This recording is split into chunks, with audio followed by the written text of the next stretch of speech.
Attention shoppers, the Sixville Mall Theater is now open for your double feature viewing pleasures, even the weird ones. At the Sixville Mall Theater, our popcorn buckets are just popcorn buckets. Hello, and welcome to the Double Feature Creatures with Wes and Bhavna. Bhavna and Wes, whichever, it doesn't matter. It doesn't matter. As you know by now, loyal listeners, we're into episode 3, not including bonus content. We pick a bunch of movies, and then we start slapping them together in double features. Bhavna picks a movie, I pick a movie. Bhavna, we watched these 2 movies, and I gotta tell you, these ones really hit me, and I don't know how you're gonna react to this question. I don't want to offend you, but Ba-ba-na-na-na-na-na. Tell me more, would you grease up a duck? Tell me more, in the backseat to cuck.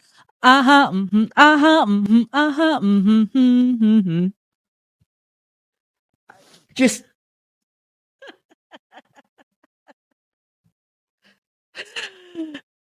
God damn it.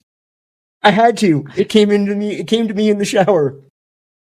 Yeah, well, for those of you who haven't figured it out, from the podcast that brought you a pre-Xenu Tom Cruise, we bring you a pre-Xenu John Travolta and Olivia Newton-John in Grease, and the best non-canon MCU movie ever, Howard the Duck. Not talking about none of that Guardians of the Galaxy shit. No. The OG. Listen, Howard quacked so Rocket could blast. The Wesley Snipes of Howard the Ducks. If we didn't have Howard, we wouldn't have Rocket. I will die on that hill. Probably. I also enjoy Rocket. Lots of problems with the MCU. Rocket, one of my favorites. Rocket, not a raccoon, is perfection. Absolutely. But we're gonna go with that old Grease Lightning first. Yes, and I get to do that because this was Bhavna's choice, because Lord knows it would not have been my choice. He has not heard the word. Grease is the word.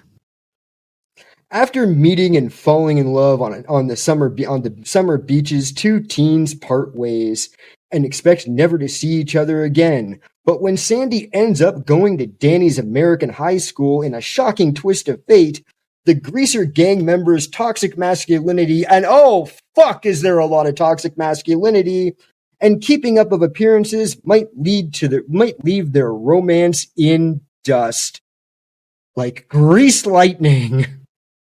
But it in fact takes off to the moon, or they're both, or the sun, or they're both dead and have drowned in the ocean. And this is just listen. If I ever changed myself that much for a man. Yeah, I would be dead.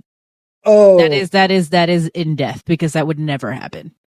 So this is the second time I have sat through this movie in my life. The first time I was still in high school. It was brought to me by the same lesbian and or bisexual, I'm not sure which she felt and decided on, or just realized that she was, I should say, punk, that also introduced me to Point Break, so it wasn't all bad. But this movie has the problem, and I realized it then, and I can say it better now. This movie has the problem a lot of movie musicals do. The music is great. I feel the same way about Rocky Horror Picture Show, Repo the Genetic Opera, which I am in for a microsecond, by the way. Many others. Probably Jesus Christ Superstar. I've never actually seen anything other than the songs from Jesus Christ Superstar, so I don't know. The music is great. The songs are mostly all bangers. Everything in between, I don't know if there are like people that write the music and then people that write the movie dialogue. I don't know what the problem is, but my God, is so much of it just so awful. Well, it was based off of an actual stage musical, so I feel like they added a lot in between.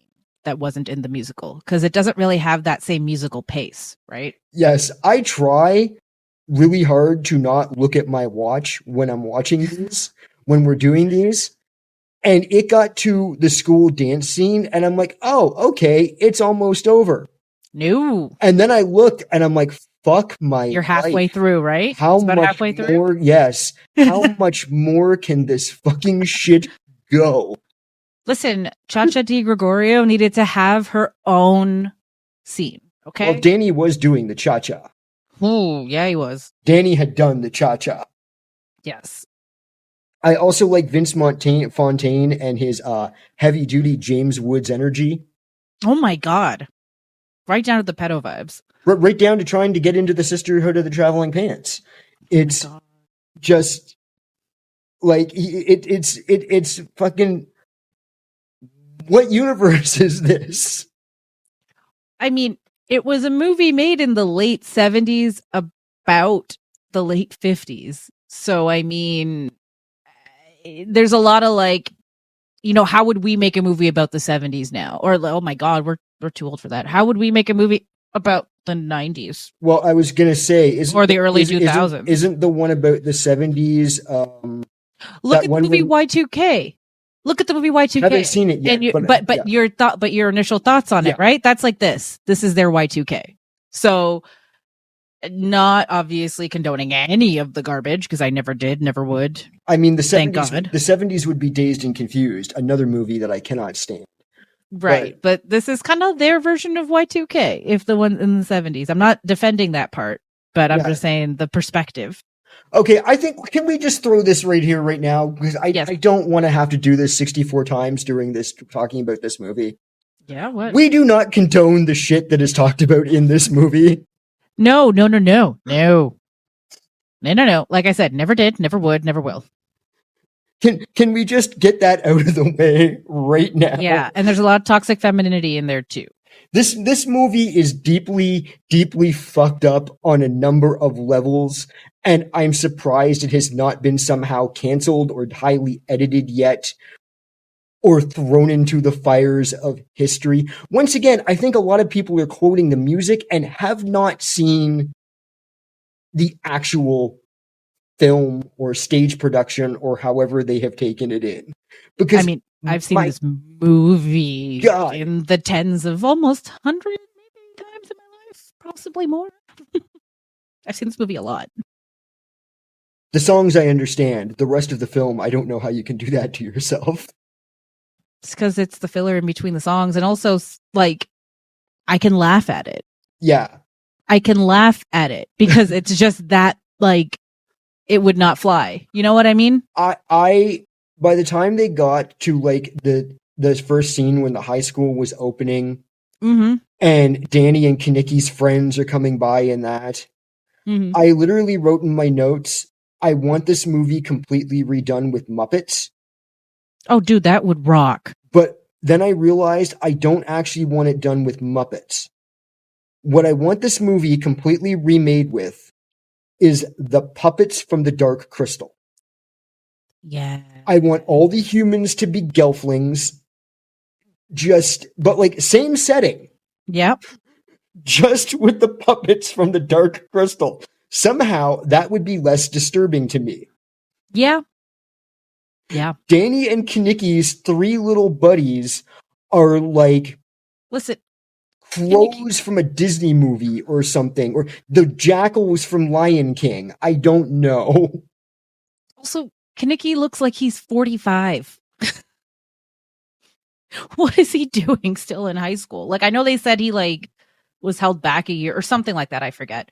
But, like, there's some kind of little theory or reason as to why. But, like, man's always looked like he was 45. The Scorpion, Bhavna. The Scorpion guy looks like he's my age. Yeah, like, and how I checked. Is he was like now? He was 30. Kanicki's dead. Oh yes, sorry. Oops. He would have been 75 now. Oh my God. Yeah. He died when he, he would have been 75 now. Jeff Conway is great in this. If you want to see some of Jeff Conway's greatest work, unfortunately, before his addiction got the best of him and took him, Babylon 5 in, I think, the last 2 or 3 seasons where he is in the seasons before that, but the last 2 seasons, he is the security chief for Babylon 5. Zach takes over from Michael Garibaldi, and then another incredible actor who unfortunately has died. Yeah. Because so much of the Babylon 5 cast is just gone now. It makes me so sad.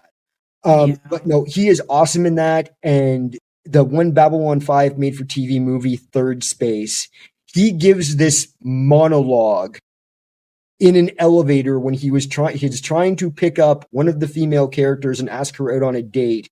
She has been taken over by an alien power and is just not responding to him. So she's just standing there staring at the doors to the elevator.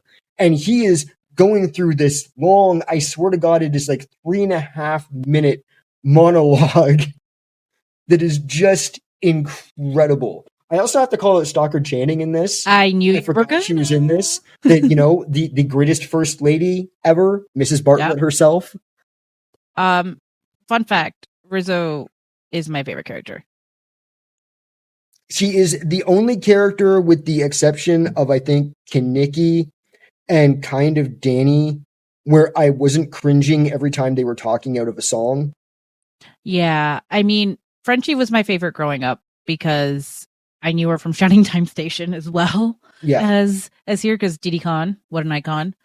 And I liked her the most because I watched this movie young. I watched it when I was like 6, 7, something like that. Like, it was one of the only VHSs that, like, my friends my friends in elementary school who probably will never listen to this, but the Dargans, they lived upstairs, and like I was friends with them and their kids for forever. Our families were friends, whatever. And so we would spend a lot of time in each other's homes, and they had a playroom with the TV in it and stuff in it with the VHS. And there were only a few movies that were allowed, and Grease was one of them. So we would watch that like all the time.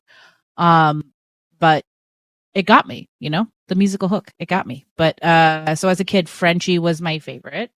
Because she was just the most bubbly, the most I almost had to double check to make sure Frenchie was not Major Kira from Deep Space Nine. No, she was Beauty School Dropout. Oh, Beauty School Dropout. Yeah. But no, growing up, Rizzo is my favorite. Like when you look at things through different lenses, and like I said, I've watched this movie a bajillion trillion times. So like, as I grew older, Rizzo forever. Well, and Rizzo is also one of the few that is acting like a fully functioning human being in this. Like, when I say that like 90% of the cast could be replaced by puppets, I mean, they're giving off that energy. Yeah, they really are. Especially, was it Sonny? Oh, was Sonny the one that? He was the shorter one. Okay, with, the curly hair. Okay, I was thinking of the girl in the Pink Squad. Marty Maraschino. The one where the guy says that she's more than just fat. Yes. Oh, is that Jan? No, okay, yeah, I think it was Jan. Jan. Marty Maraschino is the one that's going after American Bandstand Man. Right. Oh my God. Yeah. That's Marty Maraschino, because maraschino, like the cherry. Yes. Oh, Vince Fontaine. Yeah. I don't even. And there's a gang war happening. Yeah, because I mean that's what happens when you invite Cha-Cha Di Gregorio for Best Dancer at St. Bernadette's. Oh, but like even before that, when the Scorpions drive by, it's like, hey, they're on our turf. What? Yeah. What? It's like, I know it's not going to be that kind of movie. So no. What are we even doing here? Just have a street race. Do a Fast and the Furious. I mean, they do. Oh yeah, and it totally reminds me of the I don't remember which number of the Fast and the Furious it is, but the one where Dom ends up having the street race in Cuba in the old cars. Oh yeah. And his is an absolute piece of shit. Yep. For some reason I remember one of those cars rolling or something, or someone dying, but maybe that's from that Rebel Without a Cause, or Probably, I think so. One of the James And, Dean movies. like, that laneway is used so often. It's not even laneway, the reservoir, sorry. To the point where, like, if I ever go to LA, and I think I am, like, I don't want to go anywhere else. I want to go to that fucking reservoir. I was so waiting for them driving, and then all of a sudden you see Edward Furlong on a dirt bike, and the truck comes. It's iconic, man. That lane, that reservoir is like its own like paid actor at this point. Okay, so I gotta ask. Yes. Yep. Was this just because they were able to get Olivia Newton-John, God rest her soul, that she is supposed to be Australian? Was it just like, hey, we got this famous Australian singer, let's just make the character Australian? Or is she always supposed to be Australian and they literally cast her because she was Australian? I think they changed it to make her Australian because accent work. Okay. Because I think I saw something Kylie Minogue has also done it on stage or something. Or Yeah, I mean, like it's like how they made whatchamacallit, like they do. Maybe it was based off the movie. I think the revival of it. Right. But yeah, and so it's like, hey, we like this, we go with it. You know. I just want to say I would have loved, and I get especially for that era they were going to just do it this way, and they could probably get away with it more now. Yeah. I would really like to see a version of this with people that are actually in their teen years. Yeah. Or like, in like their late teens, early 20s. Mm-hmm. Because, and I get age was different then as well. But everyone in this looks old. Yeah, and this movie was used as the example, at least when I was growing up, to be like, when they started casting younger, to be like, listen, we don't need like 45-year-olds in high school anymore. And like, this was the thing. Not that they weren't 45, but I mean, like, they looked 45. Well, yeah, Stockard Channing does not She was look like the 33. high. Fuck my She was life. 33 when she was in this. And she doesn't look 33. No, but she looks like she should be teaching there. If all the faculty at that, I swear to God, they found like the oldest people possible for the faculty at that high school, just to make it believable that these people were children. Listen, they all had to take something called a crow's feet test, in which the camera had to zoom in and see if they could pass for teenagers on a close-up. Oh, Jesus. Yeah. And was the principal, because I tried to look and I couldn't find it, it wasn't on her IMDb, was the principal the voice of Cruella de Vil? I don't remember. Because I only remember the voice of Cruella de Vil from one line delivered in a Cracked After Hours episode that they cut in. And I swear to God, she sounds exactly like Cruella de Vil. She died in 1990. So no. Oh wait, are you talking? Oh, No, I'm talking. No. Old. I'm not, yeah. I'm not talking like that abomination that Disney Plus. No. created. Yeah. I'm talking about, Yeah. when they still made films and not content. What year did that come out? It would have been early 80s. No, I feel like it was older than that. Oh, 61. 61? Okay, I saw it during a re-release as a child then, because I know I saw it in the theater. But... It came out several times as a re-release. Cruella de Vil. No, Betty Lou Gearson. Oh, okay, because her voice sounds exactly like... It really does. It really does. But man, she looked like she could be Rizzo's, like not Rizzo, but like some of their colleagues, especially like, I'm sorry, Kaneki sticks out. And I know that he wasn't even that old when he made this. He was younger than Stockard. Yeah, I can't imagine him being much older than like, because I think even when he started in Babylon 5, he was like his late 40s. Yeah. Something like that. But let's talk about the songs though. Let's talk about the songs. What was your favorite? I don't know song titles so well. That's fine. I'm a big fan of the one from the end. You're the one that I want. Ooh. I think that's the most banger one. Yeah, that one. Not a big fan of the Teenage Beauty Queen, Teenage Beauty School Dropout? Yeah, musical dropout. Beauty School Dropout. Yep. Yeah.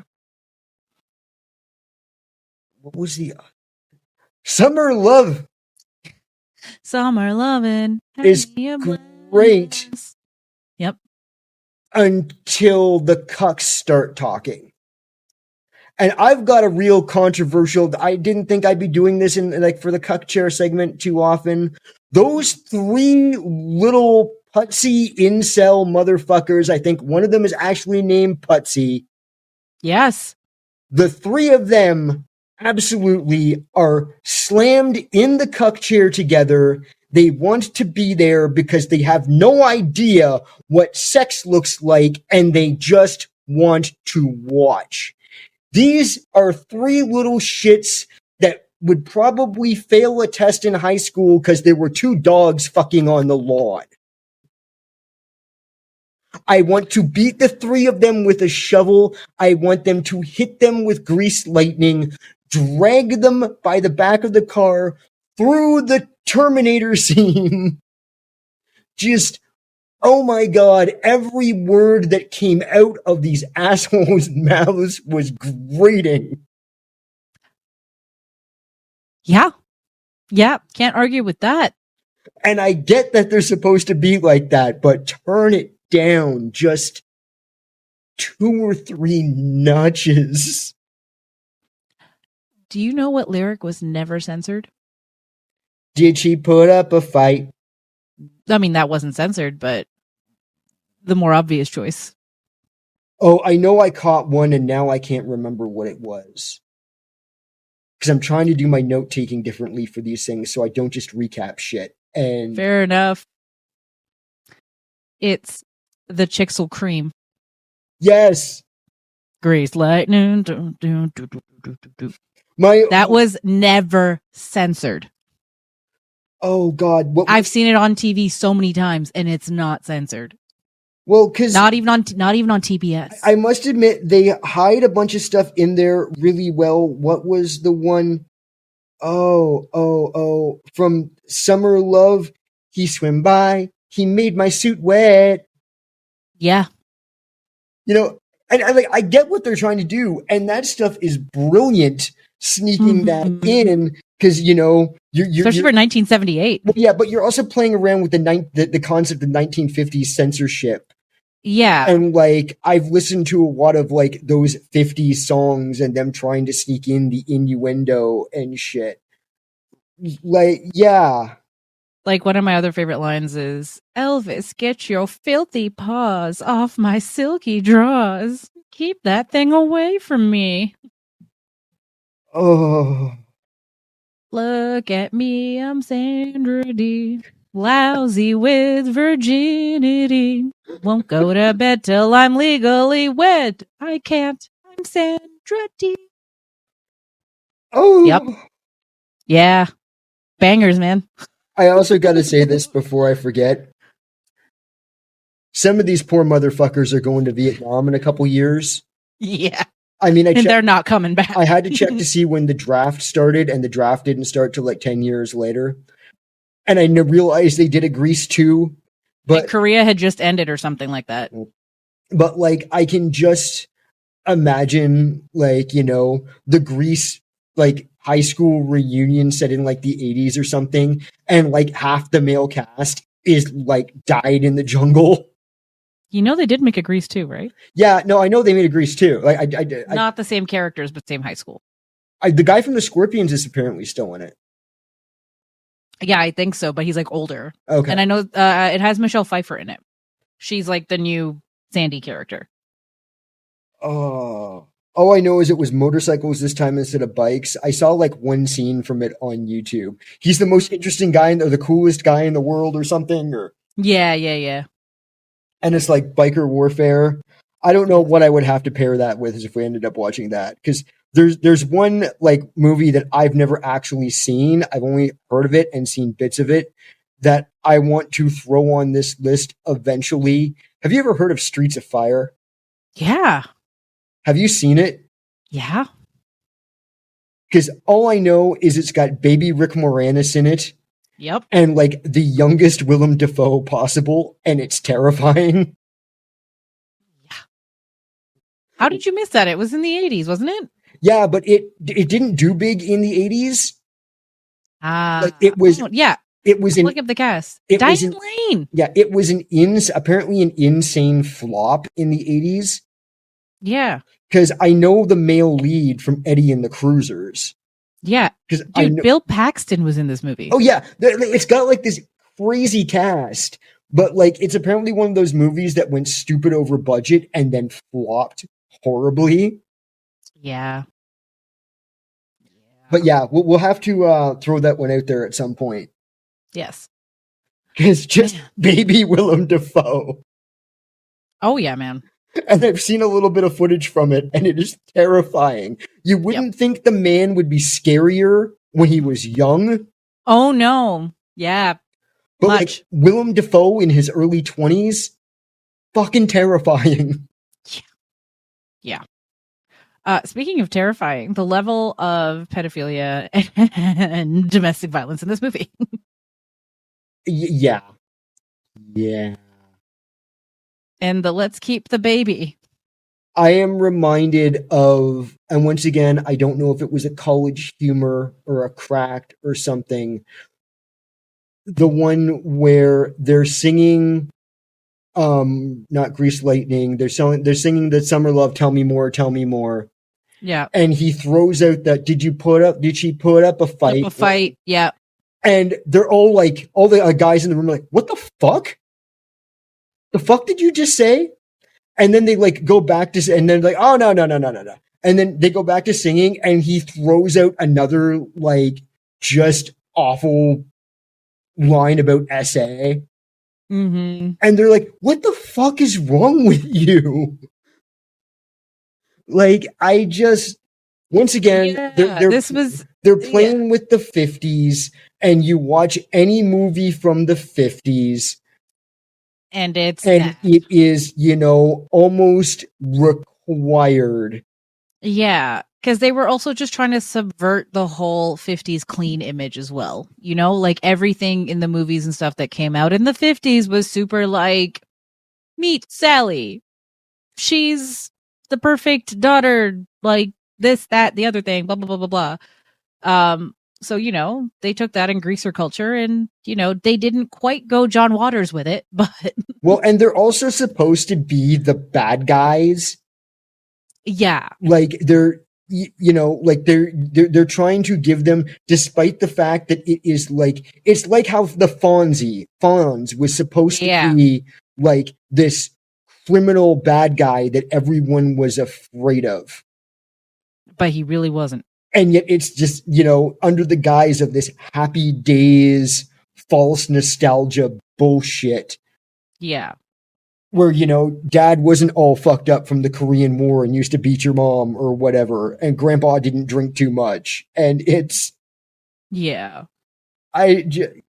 Yeah, there is so much of that. The TV producer hitting on high school girls, which, once again, I think that is the thing with this of it doesn't come off as, none of that stuff comes off as creepy as it should come off because everyone is in their 30s.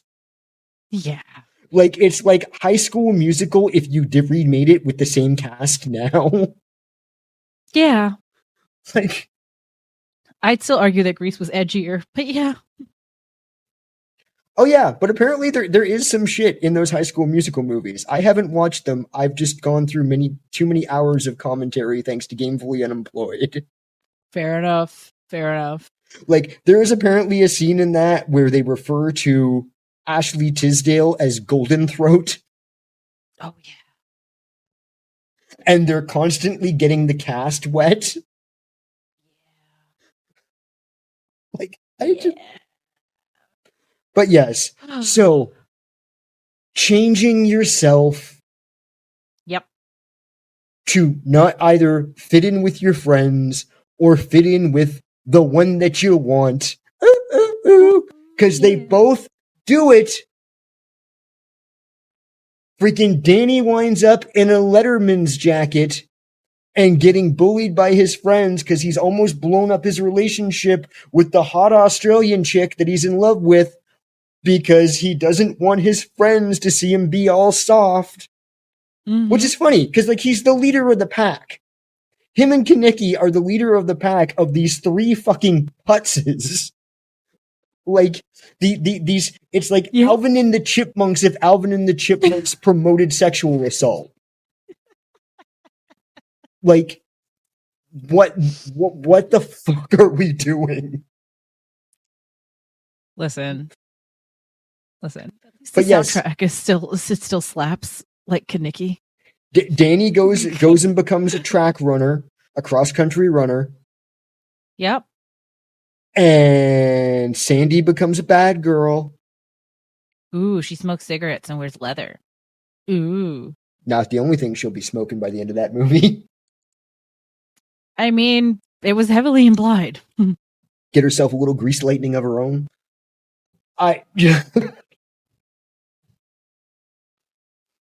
Yeah, Rizzo can't be having all the action. No. And Yeah.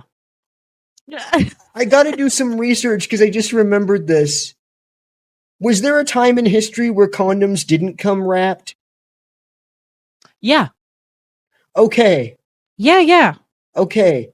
They would come in like weird boxes sometimes, or and so people wouldn't carry around boxes. And they would come in like matchstick style wrapping too, which again, men are dumb. Because when he pulls out the condom that he says he's had since the 8th grade, and it's when he pulls out this unwrapped condom from his wall, I'm just like, well, plastic wasn't in major use for packaging like that yet either. Yeah, but you'd think it would have been in something for sanitary purposes. He's also supposed to be a teenage boy, Wes, and a virgin. I think he's been using that shit and washing it out. Using it for what? I don't know. Water balloon? I can't even fathom Riz being your first. No.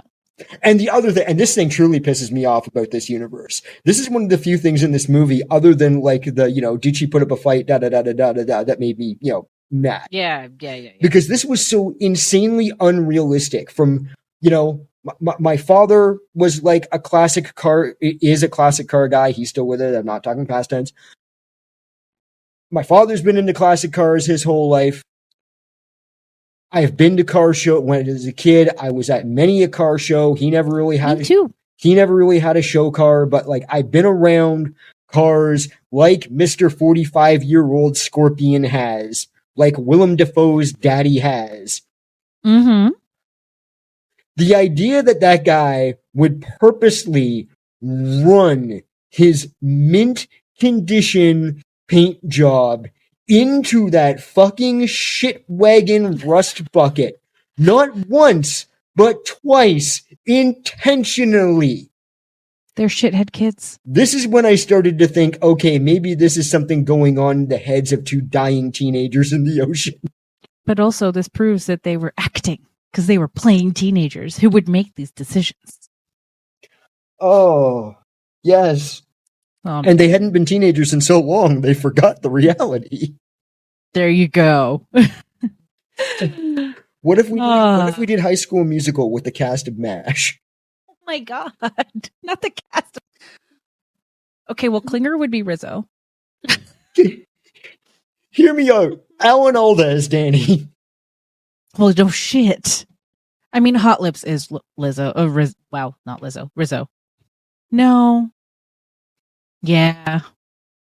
I mean, I would have made her Sandy just for. I know, but that's just interactions, though. I'm talking about like true to her, Yeah, probably. That's pretty much the way it would have to be. And do you think that was Stockard Channing's actual hair? Oh, I think it was. Because I was waiting for it to like jump off and start doing a dance of its own.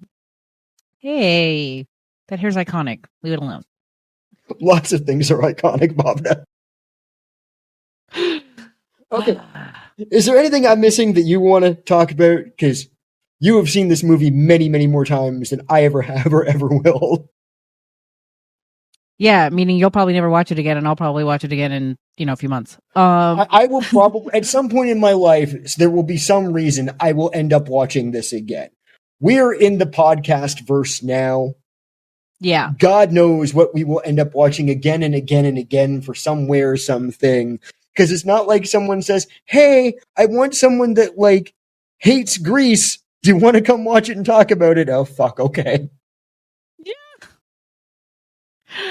Oh man. Well, this movie was my introduction to oh god, what's that band? The Four Seasons. Yeah, it's by the Four Seasons. Frankie Valli. All right, okay. So I'll go from this, this is what introduced me. Okay. Yeah, so this movie also introduced me to Frankie Valli and the Four Seasons. And it was written by Barry Gibb, which is something I found out later. So no wonder it had that like tone to it. But Grease the song, so Grease is the word, the one in the beginning with the cartoon. The only thing that gives away that it's the 70s. Yeah. Is the cartoon in the beginning. Yeah. It feels very Sesame Street animation. Yeah. Because as a kid I thought it was the Bee Gees. Yeah. But it makes sense that it was written by a Bee Gee. But yeah, no, they did that one. So it was like a good it was one of the things as a kid, because I was always listening to old Indian music, and this was one of the first things that I found quote unquote on my own in English music, if that makes sense. And then that's when I started listening to the Four Seasons and other things. This has been your I wasn't white and wasn't raised white corner of this podcast. And to clarify, I wasn't white. I am not white. I will never be white. Bhavna, we don't know what can happen in the future. I mean, I've already lost a lot of melanin, but that's vitiligo for you.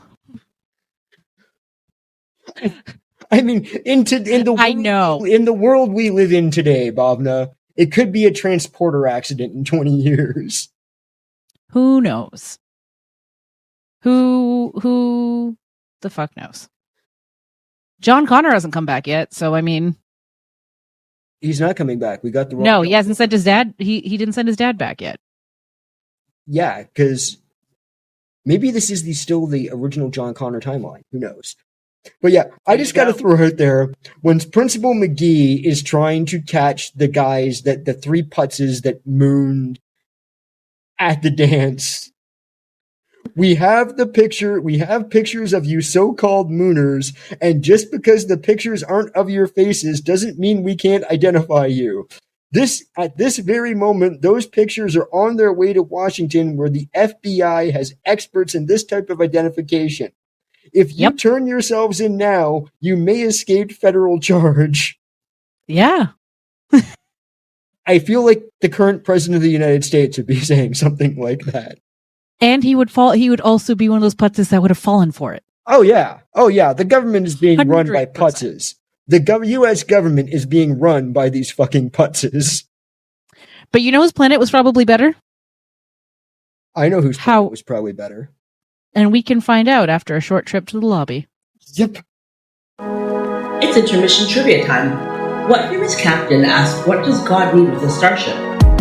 Was it Captain Picard, Captain America, or Captain EO? No, we did not Google this. Why do you ask? At the Sixth Mall Theater, we hope you don't mind the metal in the walls. Professional podcaster. We are professional movie podcasters. Do not try this at home. And now, Bhavna, I know you like the MCU. You like your Marvel movies. And I like less and less each day, but yes. And I like the Marvel movies too. I especially like the Marvel movies before Disney got a hold of the Marvel movies and thought that they could just produce all the Marvel movies until the end of time without diminishing returns. But at least we got Rocket Raccoon. We did get Rocket Raccoon, but before there was Rocket Raccoon, there was a duck. Howard looking at An her. incredible duck. And he truly introduced us to the MCU, because this has metaverse shit in it.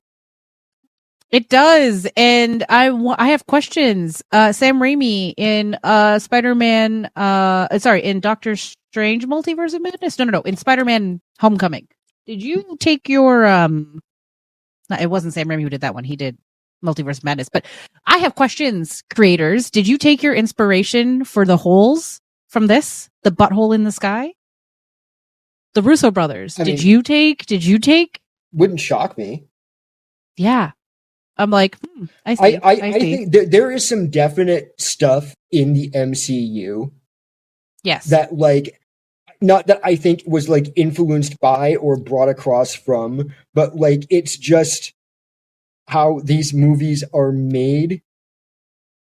There is a threat from a sky beam, Bhavna. Yeah. And look, this movie also had a lot of elements from my favorite MCU adjacent franchise, the Teenage Mutant Ninja Turtles. Yes, I'm glad you said that. 35th Floor is actually going to be covering the original 90s TMNT movie. Yeah. I've got a friend from high school is coming on for that. Nice. But yeah, I love this kind of movie even when they're awful. Oh yeah. And I don't think this one is awful. It's not great. It's not necessarily good, but it's fun. It really is. And I mean, it's a lot of suspension of disbelief, but and I don't know about the years. I think did this come out before Who Framed Roger Rabbit? Yes, I believe so. 86 it came out. Yeah. And they were starting to work on Who Framed Roger Rabbit. Yeah. I can see a lot of crossover from Roger Rabbit, like from this into Roger Rabbit. Initially, he was going to be CGI drawn in, a la what they were doing with Who Framed Roger Rabbit. Yeah, but this is much better. But then, because George Lucas was attached to this, they were able to get ILM and like his Star Wars people there. The production, because that was a person in a suit, though, right? Not the voice, but the action. Yes, there was 3 people, I believe. There was a 12-year-old boy for a while in the suit. Okay. But the suit kept catching fire and things like that. So then they just started using the guy that was the stunt double. Fair. Who was a little bit taller. And then there was some animatronic stuff at certain points. But yeah, they had to change the suit because it looked too much like Donald Duck. And Marvel and Disney had an agreement that Marvel kind of broke. Apparently in the comics, he started wearing pants for a while because Disney was like, no, he looks too much like Donald Duck. We're going to sue you. Mm-hmm. And so the agreement was that they would start putting pants on Howard. Mm-hmm. But then they stopped putting pants on Howard. And this was a development hell movie. Yeah. And very much a late MCU movie.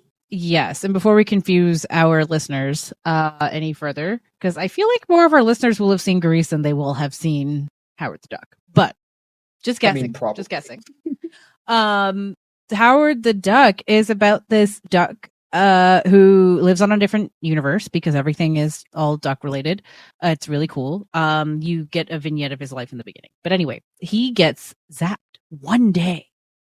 Pulled back from his chair. Think the old MTV like commercial style. Up into this little butthole in the sky, and he's now on Earth. And shenanigans ensue.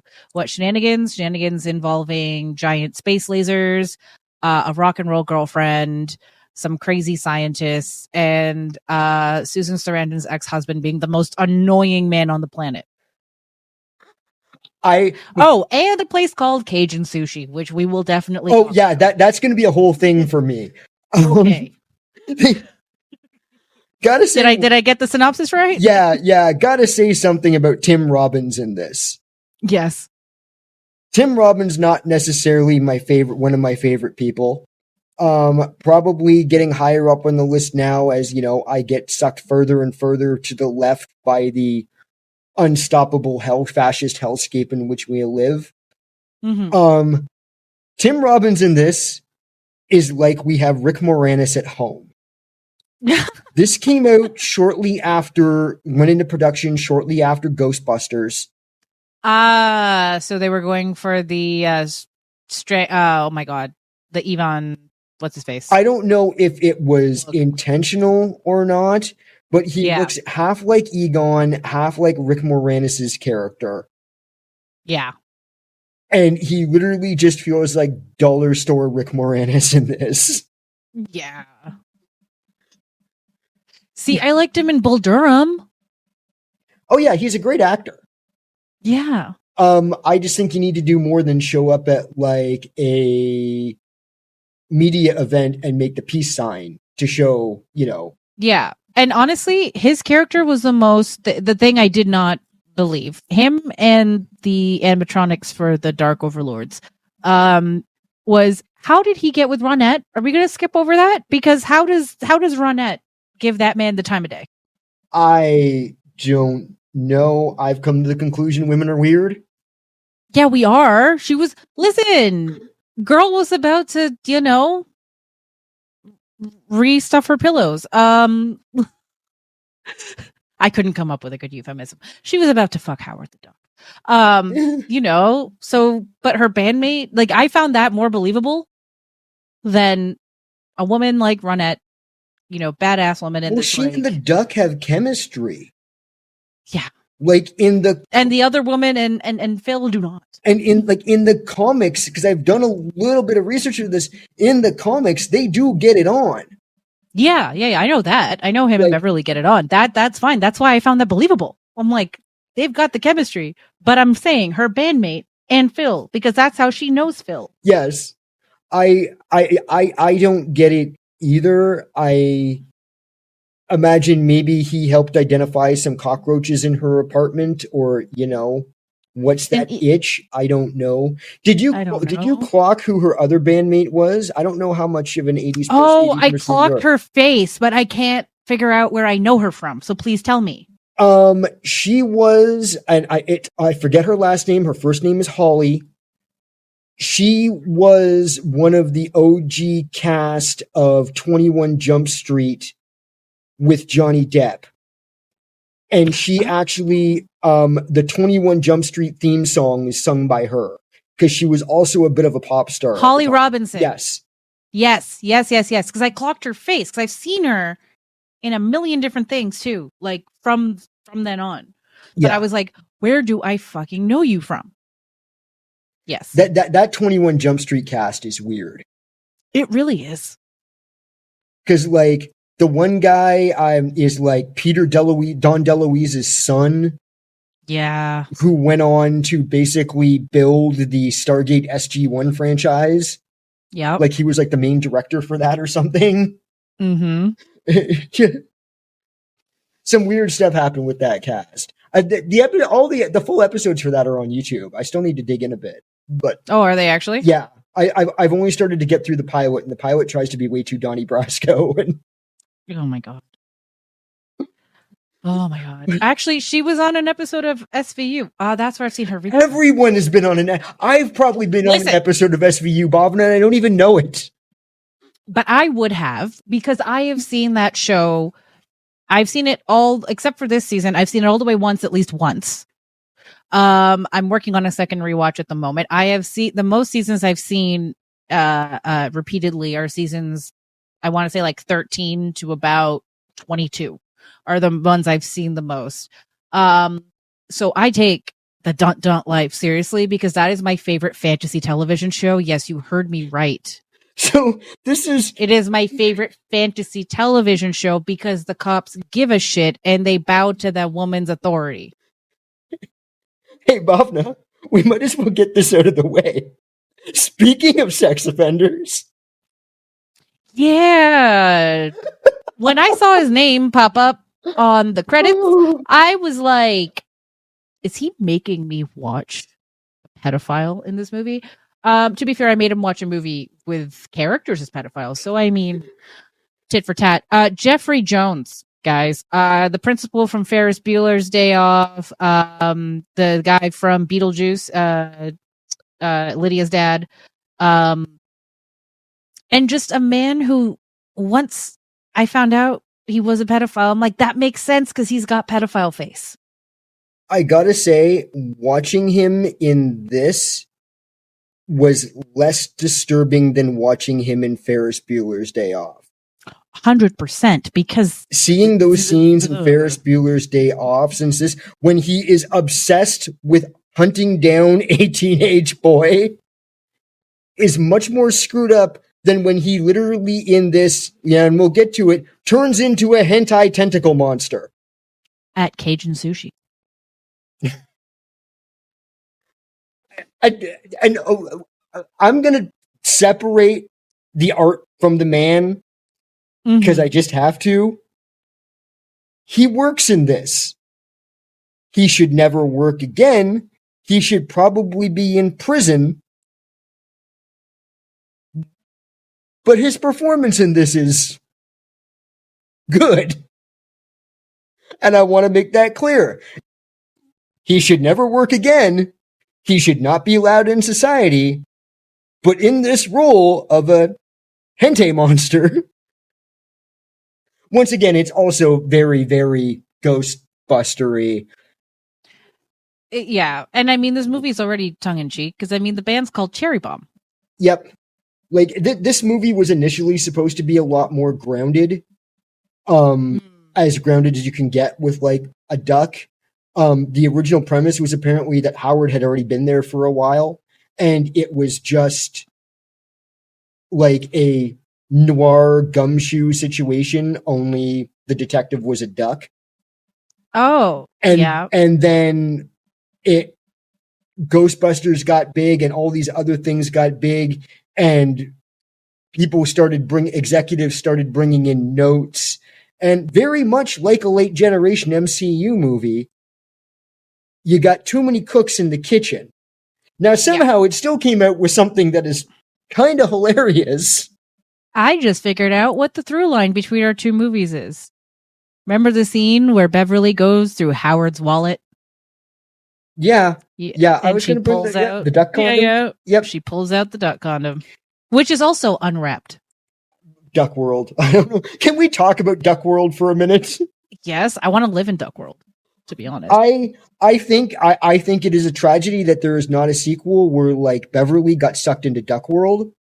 Oh my god, she'd kill it over there. And, like, because, like, there is so much detail. I mean, I know they try and say in this movie that it's just another planet.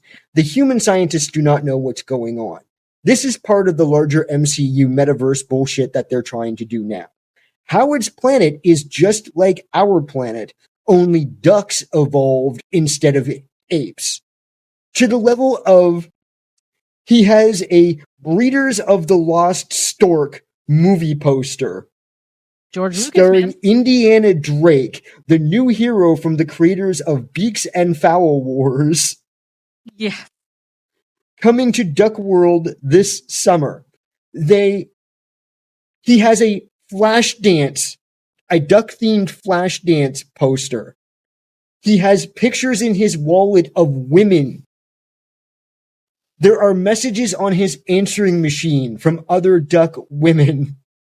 And then, when he is getting sucked out, like the Zenith guy sitting in front of the giant stereo commercial thing, when the beam hits him and sucks him off of his planet,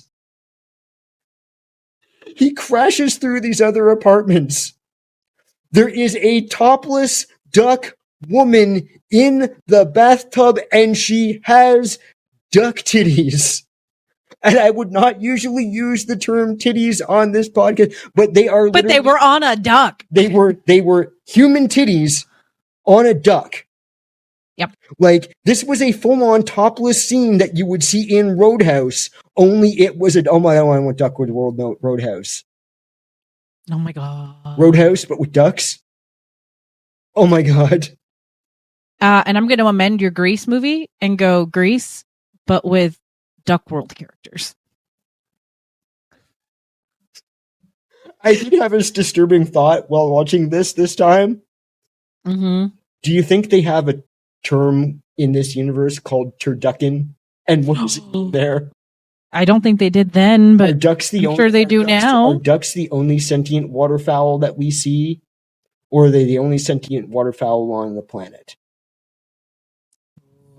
Is there a whole like turcosexual situation going on there? I don't know. Or is that considered a different race? I mean, is it like a bird planet? Is avian on avian okay?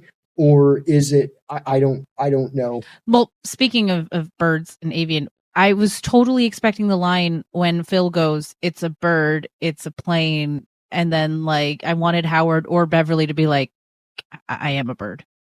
I am a bird. Yeah, but they didn't say it. And I'm like, you made every other fucking joke about being a goddamn duck and being a goddamn bird. But you missed that one? So he gets, like, basically everything on his planet is ducks. There's Duckweiser beer. There's Play Duck magazine with more duck titties. Which he was about to start probably masturbating to. Oh, yeah. When he got sucked through. Yes. He was going to start pulling on the second bill. He lands on Earth, and everything on the planet is immediately trying to kill him. Oh, everything and everyone. And Bhavna, what movie did we just cover for Bloody Broads? When you and Jamie had me on? A Different Man. Because Howard becomes a very different man when he gets to Earth. He does. There are children poking at him and trying to pet him. But yeah, everything is trying to kill him. Like, he lands in a chair, a group of punks show up and try to murder him. He gets away from them, ends up in what seems to be a lesbian biker gang. They're trying to kill him. Listen, Satan sluts, you don't mess with Satan them, okay? sluts? Yeah, I want a jacket that says Satan sluts, please. Even more than you want the pink ladies? I want it in the pink lady. I want the pink lady base, and I want the Satan sluts embroidery is what I want. It's the one that I want. One that I want. Honey. Oh. And then maybe that should be the name for our fan group. You guys, our fans, should be called Satan sluts. Satan sluts. I mean, I just assumed that they'd be. I just assumed that they'd be featured creatures, but that may, they could be featured creatures who are also Satan sluts. Satan sluts. But yes, the lesbian group. He also ends up being someone's date. Someone, the punks pick him up, throw him against somebody, say that like, oh, here's your date, and then when Howard gets kicked out of the club for being a duck, like all you hear in the back is, "Hey, that's my date." Yep. And then, if you needed to know anything about the 80s, that told you everything about the 80s. Because Beverly, and they cannot get the tone of the music right in so many of these movies. Because once again, we have Beverly and her band playing in a punk bar. I wrote down Beverly's playing in tech noir. Behind a chain link fence, but the place is not that rough. No, and it looks more like Boy George fans are hanging out there. Nothing against Boy George fans. I'm just going aesthetic wise. Yeah. But like they're called a Cherry Bomb. They look like Susie Sue and the Banshees, but they don't sound like anything like that, either of the two. I thought that they dressed like the Misfits, but sang like Gem. Yeah, that too. There you go. Sang like Gem. Yeah. They're just... like, yeah. This movie doesn't know what it wants to be. No. It didn't pick a lane. Much like Dr. Jennings driving later. They didn't know how to pick a lane. Yeah, it's a bit like if in the 1990s Teenage Mutant Ninja Turtles movie, There was like an actual sex scene between Casey and April, and also the Turtles broke into a rendition of "Fuck the Police." Like it. Yeah, and the Ninja Turtles would definitely be in the cuck chair for that one. Oh Give yeah, that one free. oh yeah, absolutely.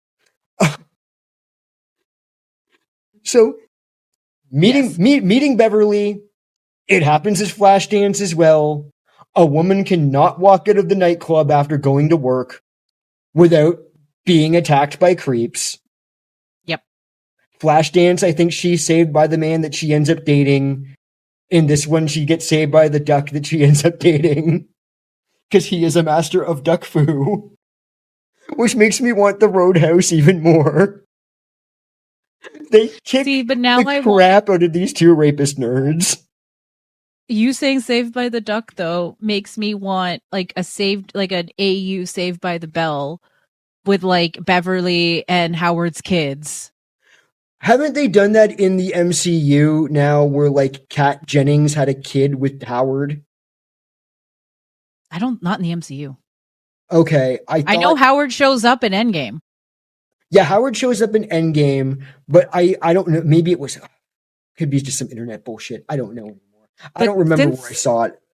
I thought it was something about sorry? You thought it was something about? Something about the MCU. Yeah. That Kat Jennings character from WandaVision was supposedly had sex with Howard and laid an egg, and I don't know. I don't know, but since we are talking about the MCU, I do have some questions for you. I do too, but I was hoping we could finish up with that. Yeah, we can. Because let's go out with a snap of the fingers with that one. Okay, so they eventually she takes Howard home. Yeah.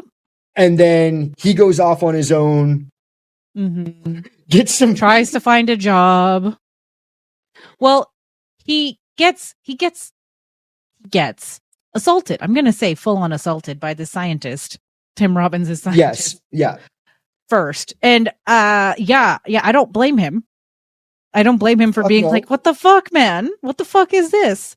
And not gonna lie, I can see why you like this movie.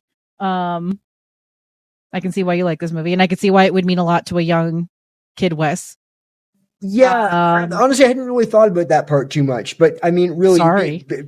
No, it's okay. Because I do feel that way about Rocket Raccoon. Yeah, so I feel like maybe this was just unconscious, like it. I mean, yeah. Every girl's crazy, but a short white man. Yeah. I was gonna say, is Howard where you get your confidence from? I don't know. I mean, you get your confidence from your life, but I'm just saying, I can't say that that's not an influence. I only saw it once, probably around the age of 13. This is not one of those movies I saw in the theater when it first came out with my parents or something. Yeah, and apologies if that question was too. No, Bob, don't worry about that. I just because I know I have a really heavy connection to Rocket Raccoon in the MCU. Yeah, where he's not my favorite character. Eric Killmonger and Rupert Everett are my favorite characters, tied. But Rocket, I identify with the most when he has that freak out in the first movie. Yeah, where they're like, "Why are you such an asshole?" And they're like, "Look, motherfucker, I've been surgically altered." Like, see, that's where I thought that, like, because I know how much you're attached to Rocket Raccoon, so and I can't not see the Howard in Rocket. There is one scene in this that I very much identify with. And it did come up when we were talking about Different Man. Okay. When the scene when he and Beverly are in bed and it's the will they, won't they. And he keeps saying it's a joke and no. And not me doing that so much, but that awkwardness of this short, funny looking dude and this absolute rock and roll hot chick in her skimpy little underwear crawling into bed with him. That was very much like my first real relationship. Oh, okay. Like, what Please is tell happening? me you didn't include someone walking in like it was like prima nocta or something. No. Like, this defies the laws of nature. We were not interrupted by a mustachioed pedophile. And and a very judgmental short scientist man, and then somebody literally named like Bumblebutt. Sorry, Blumbert. Blumbert. So that Bumblebutt. Yeah. So that comes down to they decide the scientists have realized they can recreate the experiment and hopefully send Howard home. Mm-hmm. They get there, they realize the laser has exploded because pedophile man has decided to try to fire up the laser on his own, and something has gone wrong. They've brought something else down, possibly. The laser has exploded in a sort of a Half-Life situation, if you know the video game. You gotta watch what you download. You might be downloading a virus. Sorry, you might be downloading a virus. That was low-hanging fruit. I apologize. The cops show up. A cab has arrived. A cab with, oh god, is it Paul I can't pronounce Irish names. I'm sorry. Generic cop man of every 90s movie ever. What's his name? Oh, Paul, I'm gonna butcher this, so I mean it's reparations for all the times my name gets butchered. Paul Guilfoyle? Guilfoyle? I would pronounce it Guilfoyle. Guilfoyle, yeah. He is like that cop. But where I know him from is as the cop on the team of CSI Crime Scene Investigation. The original one. Did you ever watch that? The Vegas one? The Vegas one. The original Vegas one. Yeah. I don't, but then again, he'd also be like 15 years older than that point. I don't remember. Yeah, he was the cop. He wasn't Grissom. He was the cop on the case. The fat guy? Yeah. That's this guy. ACAB should have stayed off the donuts, yo. Yeah, no, that was him. He was Jim Brass. Oh shit. Captain Jim Brass. I did not clock that at all. That was what I clocked immediately. I was like, no, yeah. You know, that TikTok sound like, Ariana, what are you doing here? I've seen a lot of that, at least that one, and no, I did not see that at all. Yeah, bud. 14 years. So they end up on the run with Beverly, Jennings, and Howard. And they go to a diner. A pedophile, a rock star, and a duck enter a diner. What is it? The Cajun Sushi Diner?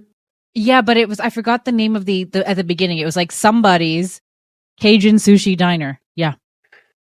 I was too caught up with the Cajun Sushi part. Because what? I've had flame torch sushi with jalapenos on it. Does that count? Like, is that what they mean? But then, oh God. Do you want to talk about the outfits inside, Wes? Yeah. Because it was just the diner outfits, wasn't it? Yeah, but with the Japan. Oh, right. The Imperial. Japan logo. Like, not even like Japan now, the Imperial Japan. Now, this did seem to at least be run by an Asian man. Yeah, who was used quite stereotypically near the end there.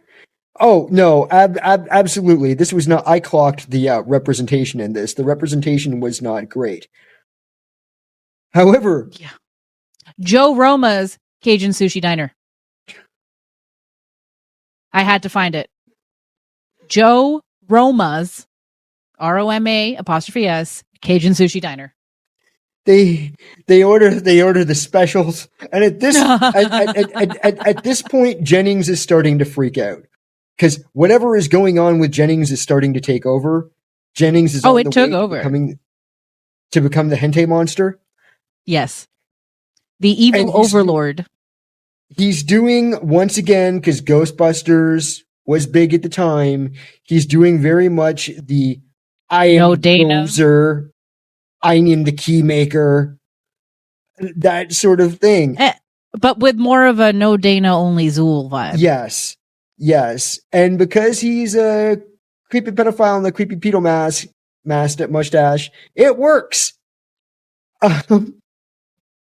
So what is going on? They order 3 specials and 3 beers. The specials come There's eggs on the plate. Howard freaks the fuck out. And I'm so sad that he did. Did you notice the Peking ducks hanging in the back of the kitchen later? Oh, I sure did, buddy. Yeah. It was, oh God, that killed me. But I love the waitress the most in that scene because she said she was something like, brilliant. I think, what was the line? It's like, your hostility is a psychic something. Like, it was, oh God, it was so good. She was so funny. I love when she's like, are we even having the same conversation right now? Are we in the same discussion? It's like, oh, well, this is, I like the line. No, this is the seeing eye duck. Yeah. Sorry, I also we don't have pets. I also like when what's his face when pedophile man just growls and she just walks away, pats Beverly's shoulder and goes, "Poor girl." Oh, Like I'm sure there are dissertations on this diner scene alone because Joe Roma's Cajun sushi, like, fuck on, man. I'm assuming it is they are playing on the 80s yuppie. Like if this was set in a city, there would absolutely be some weird fusion restaurant thing that they would go to. Like 100%. like it's that thing of like, you know, I'm sure there's a scene in Beetlejuice where there is like some weird fusion food thing because they're yuppies. So I'm assuming that like this restaurant is just like being taken over by a guy that's trying to create something new. Well, yeah, once I saw the, I'm assuming Japanese man, whatchamacallit, running the place, I got it. Because how many, like, especially in the 80s, like, you had to, Japanese food wasn't in, en vogue. You know what I mean?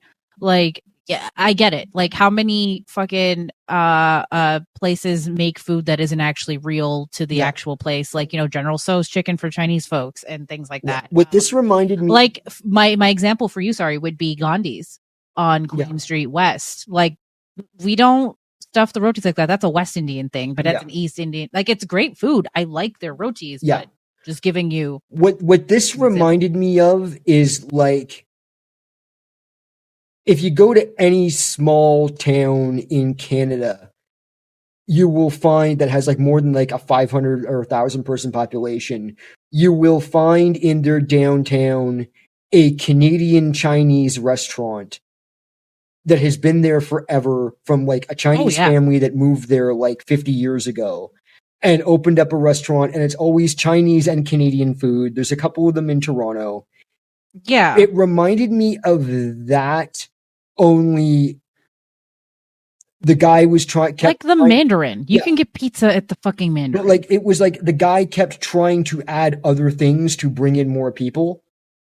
Yeah, that's like in Toronto. You can't find a sushi. You can find sushi places, but you can't find a sushi place that doesn't also have Thai food on the menu, or Korean food on the menu, or Chinese food on the menu. It's like that.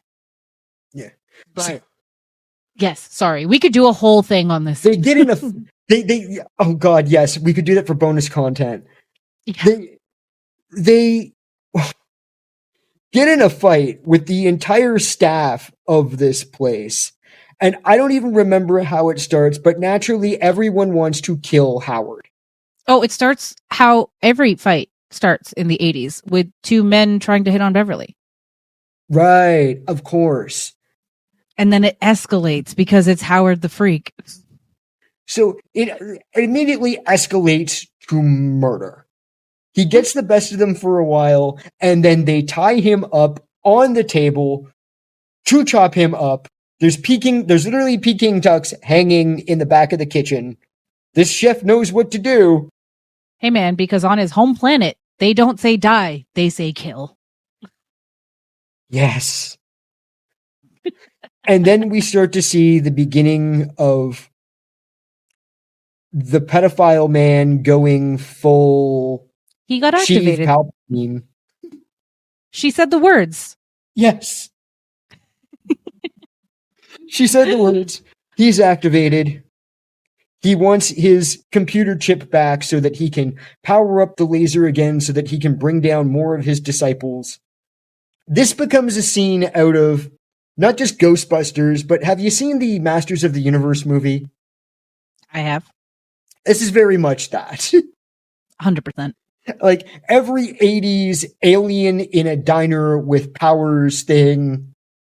Yeah. There are force lightning lasers flying everywhere. There are people being killed, I'm pretty sure. Yeah. And Howard gets knocked out. Mm-hmm. Actually, no, Howard gets almost gets hit by a truck. He gets knocked out for a second, then he goes chases after them, and then he almost gets hit by a truck, and then he goes to find my least favorite character. Yeah, and I gotta say something right away because pedophile man steals Beverly and takes off in a semi. And I gotta ask, what is it about the villains in 80s movies choosing a semi truck as the method of murder? Because it seems to happen in everything from like the Terminator to Howard the Duck to like Terminator 2, everything. I mean, more room for activities, i.e. murder? That way you can tie her up in the back when you rob a nuclear power plant of its energy. I mean, you can also air out your corpse before you go and dispose of it. True. They're thinking, several steps ahead. Steps they don't usually get to in 80s movies. But they were prepared for it. But you know what they weren't prepared for? Phil and Howard coming in on a fucking ultralight. Fight. Yeah. I'm pretty sure it's those same like little ultralight plane things that they use in that documentary to teach baby geese how to fly. Yeah. And that this didn't break down into holding out for a hero truly makes me sad. Because this has to be one of the longest. They didn't have the budget for it. Remember, they were over budget? Right. They didn't have the budget for I Need a Hero. That was still a hot track. Because the ultralight scene lasts forever. The chase lasts forever. Yeah. There's no way it lasted forever that I dissociated for a minute. Yeah, like there's no way this thing holds that much fuel, especially after they get a fuel leak. Yeah. And Dollar Store Egon is hanging out the bottom of it and getting his face wet, which is probably the only time that has ever happened to him. Yeah. And they get back to the space laser. Oh, wait a minute. I need more power. Hentai. He goes full hentai tentacle monster. This tentacle tongue thing pulls out of pedophile man's mouth. He sticks his tongue into the cigarette lighter thing. I don't even know if trucks still have these. Yeah. Kids, back in the day, people used to smoke. People used to want to smoke so badly that they would have these little push lighter things installed in their vehicles. They were in all vehicles. And you pushed the little thing in and you popped it out and it would be very hot and you could use that to light your cigarette with. And now if you're more my age, when a little bit down the line, I would say early to mid 90s, what you might know that thing for is the plug. Before we had actual power outlets and other things in the car, that was the first thing that was a power outlet. You could get a GPS device. I mean, this is like way later. You put that up there. But for things like us, when cell phones became a thing, all the chargers had a car port, and it was to go into that. If you transported yourself back to the 90s and you needed to charge your vape, this is how you would do it. Yes. This is where, oh my God, I'm trying to think of the things we used it for. We would use it for a fan.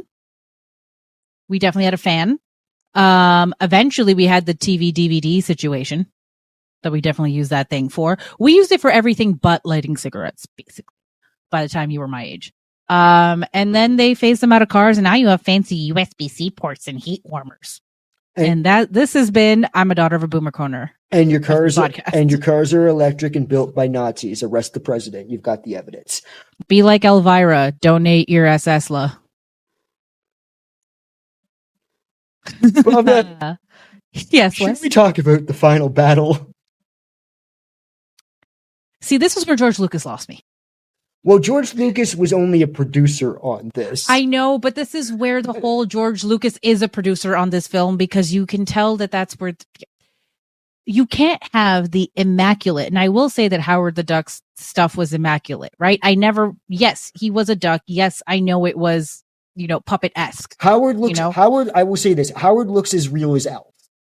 Yes. which is fine. I can compute that. You lost me at the graphics, which, dude, I grew up with these movies, right? Like I grew up with movies with graphics like this. It's fine, but not, it's almost like, you know, the drawing of the horse. Yep. Right? Where it's like, it's immaculate in the beginning. That's Howard. The tail end is Dark Overlord's final form. Yes. Dark Overlord, there were definitely some choices made. Wait, like it was great for the time. I get it. You know, 1986. I understand.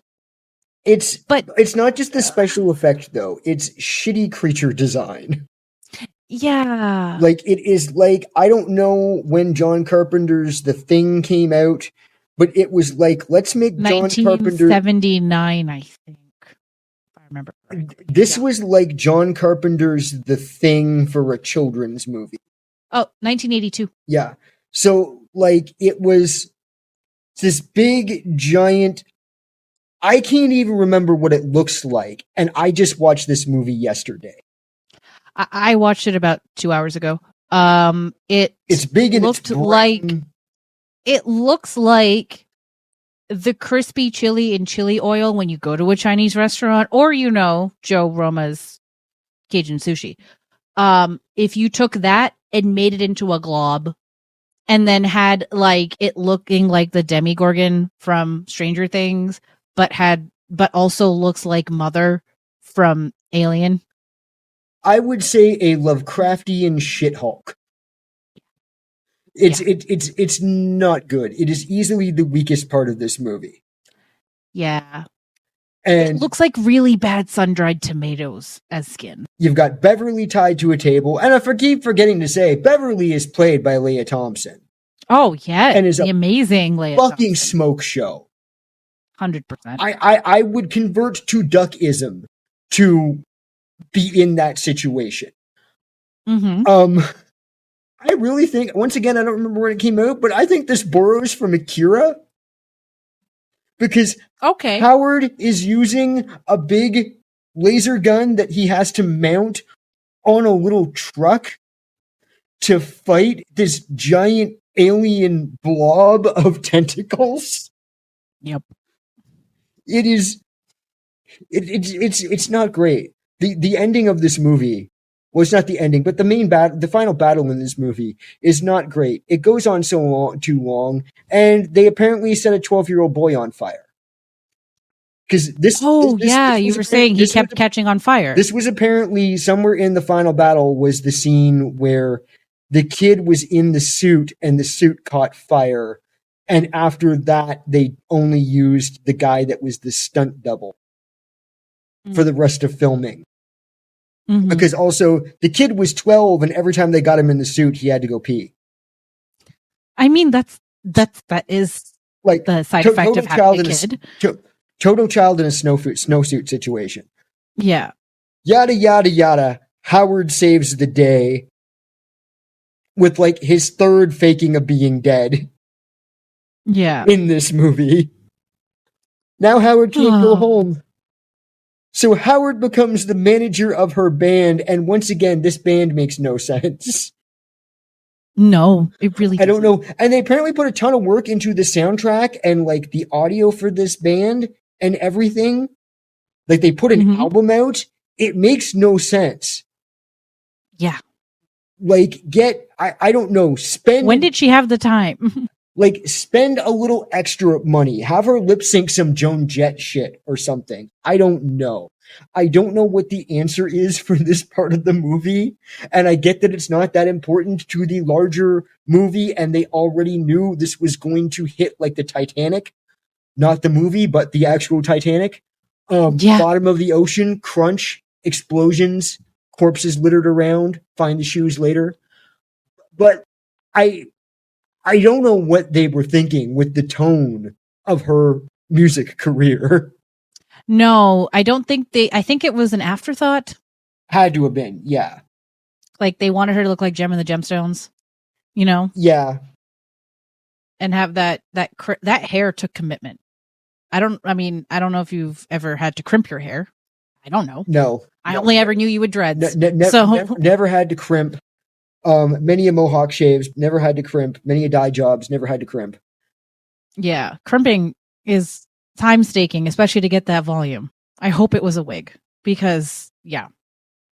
I don't know. I mean, it's a great scene because it plays out throughout the credits, and it's nice to have that, especially when I'm so warped by the MCU that I'm still expecting a post-credit scene Yeah. of like but some guy in a fun fursuit as Rocket the Raccoon coming soon. I wish.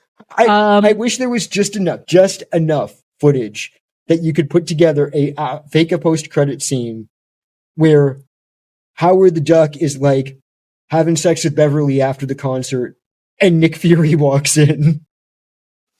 Howard, I want to talk to you about the Avengers. The what now? No. My question's about the MCU now that we've gotten here. Yes, please do. Who were the Dark Overlords supposed to be? And or who would you have them be to retrofit this into the MCU now?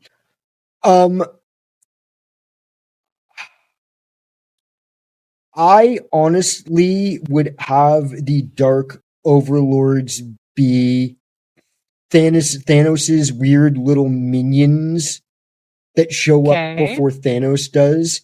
Like that the tall skinny dude that gets his ass kicked, and the chick in the Daedric armor from Skyrim. Yes. Like I would have them be all Thanos's little nerds. Okay. And I would maybe just put in a line about like his army. So then retroactively this would make it the first movie in the Infinity Saga. Or not first, but it would have it before Captain Marvel but after Captain America. That is the way I would probably do it. I mean, there's like the explanation in the opening credits. Yeah. Is totally explaining Doctor Strange bullshit. Oh, 100%. That's the first thing I thought of. I was where's the team up with Doctor Strange? They have so much of the MCU bullshit down in this. Like the final battle literally involves a giant space laser. It just happens differently. Buttholes in the sky. Don't forget buttholes in the sky. Howard is trying to find his power. He is a fish out of water. I imagine the sequel, someone would accidentally turn Howard into a human, and he would have to find his way back to get his duckness back. I think they would eventually go back to his world to have to save his world from some sort of giant purple dildo monster with like a fancy Michael Jackson glove. It looked like the Burger King glove to me, to be honest. It's what it always looked like to me. Yeah, I think I wish they could have just continued this long enough to have Blade show up.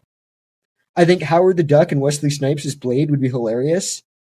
100%. But I don't want a digital Howard. I want like the practical effects Howard. That Howard? Yeah.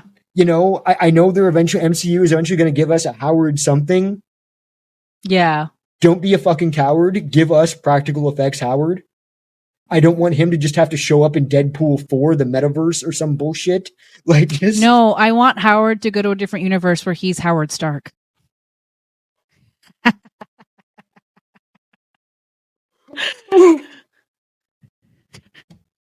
Howard the Stark. Howard the Stark. Oh no. Oh my god. That's just foul, Wes. You quack me up. But like, I think that there is a lot of the MCU stuff in this. There, you know, it's the Thor getting a girlfriend, trying to figure out what to do with her. It is like you could. Yeah, I think it's all of the Guardians of the Galaxy's crew. I think it would have been funny if just like by accident, you know, there had been like Robert Downey Jr. had some small scene in this movie, like young Robert Downey Jr. He was like one of the fucking rednecks in the diner. Yeah. I think that would be hilarious. Oh my god. Well, maybe I don't want him to be Howard Stark because then Bucky would have to kill him. And I feel like him and Bucky would be pals. Yeah, but in this universe, Bucky might be some kind of goldfish. So Maybe Bucky was the guy that sabotaged the laser in the first place, because you know how he was with Hydra at that time. that could be. Who knows? That's my canon now. He's the one that fucked up the laser in the first place. He was sent in by Hydra. I think it would be funny if they just somehow like referenced it in the MCU about like the duck from Cleveland. Do you think I would go live somewhere like Cleveland? Because like I did think when they were like, you know, he's gonna bring down all these other aliens to take over human bodies, and it was gonna become like basically an invasion. I was like, huh, this is one of those Avengers level events. Then I remembered what the Avengers were at this point, and it was Lou Ferrigno's Hulk from the TV series. And that god-awful Captain America movie where his shield was made out of clear plastic. And I don't know when Dolph Lundgren's Punisher came out, but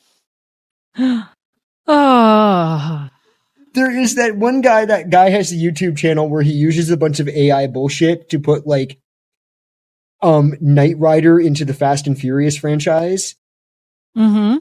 And I just think it would be funny if he took all that crap and made, as much as I don't support AI, and made like an OG 80s Avengers movie with all the shitty versions of the Avengers. Oh my God.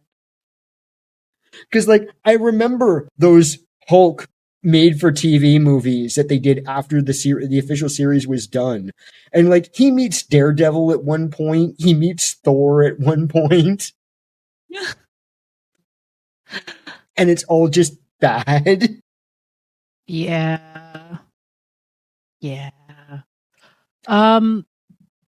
Fun fact, I didn't know this until I was looking up stuff for this episode, but I didn't realize that I wouldn't have known he was an extra, but that Pat Smear from Nirvana was an extra in this film. Oh, sweet. Yeah.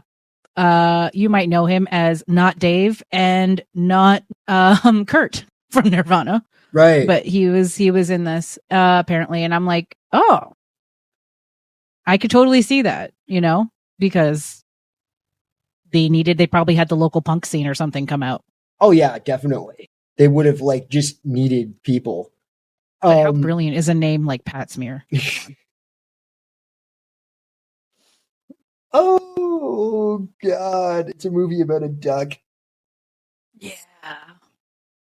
And he's just a duck. He has no powers. He's just a duck. Ducky if you're Beverly. Oh yeah. Bhavna, any other thoughts? And I'm just assuming that we put Jeffrey Jones in the cuck chair for the safety of all 14-year-old boys that don't want to dress like cowboys naked. Yeah, we put him in the cuck chair, and then if we're gonna put a character in the cuck chair, I'd say Phil. Phil? As a character, you know, art and artist, right? So art, Phil. Artist, yeah, Jeffrey. I really want to go with Phil. I think Phil as the cuck, but Jeffrey just by virtue of birth. Yeah, and yeah, I guess we're going to assume that Science Boy got laid, right? Yeah, you know what? Captain Jim Brass. Okay, Captain Jim I will go Brass with that. I will goes go in with the that. cuck chair because I don't want to have to take the cuck chair, put it in a box, fill the box with concrete, and kick it into the ocean to sit beside Leonardo DiCaprio's ghost. So, and Jeffrey Jones doesn't belong in the cuck chair because you know what? Cucks consent to being cucked. Right. Good point. And this man doesn't believe in consent. Exactly. So no. But yeah, we're going to put Captain Jim Brass because how the police were basically not a part of this entire movie, except to basically almost sexually assault a duck. and then try to murder him. Sir, there's no zipper. Oh. What's this corkscrew thing? For those of you that don't know, duck penises look like corkscrews. The more you know. Oh, yes. Any final thoughts, Bhavna, on this third episode of Double Feature Creatures? Do we even have any listeners left? Hi, guys. We must still have I want to listeners. see, because I know Leah Thompson was really interested in like writing and directing something for the MCU with Howard. So I would like to see it. And I'm glad that she feels strongly about this, even though apparently it was like it cleaned out at the Razzies that year. Yeah, you know, I can't say that I don't want to see it.